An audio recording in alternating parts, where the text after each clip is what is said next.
द्वितीय अध्याय के तृतीय बल्ली का 11वें मंत्र को सुनते हैं।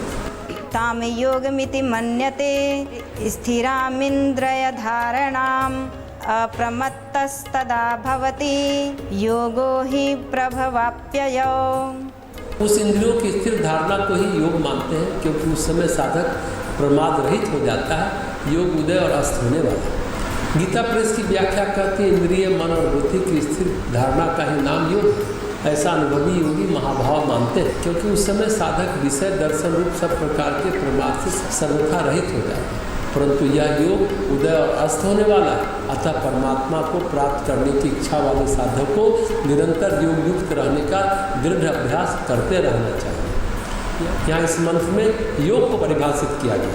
महर्षि पतंजलि कहते हैं योगास चित्त वृत्ति निरोधा, चित्त वृत्तियाँ निरुद्ध होगी तो योग हो गया। यहाँ कहते हैं कि अगर इंद्रियों की स्थिर धारणा हुई, बात एक ही है, चित्त वृत्ति निरुद्ध हुई तो मन भी अच्छा रहेगा, इंद्रियां भी संतुलित रहेंगी। इंद्रियां स्थिर हो गई तो समझो योग सध गया। लेकिन यह योग उदय और अस्त होने वाला है। इंद्रियां अस्थिर हुई कि योग अस्त हो गया, इंद्रियां स्थिर रही तो योग का भी उदय हो जाता है। भगवान गीता में कहते हैं योगारूढ़, फिर कहते हैं योग भ्रष्ट। मतलब योगरूढ़ होना भी संभव है और योग भ्रष्ट होना भी संभव है।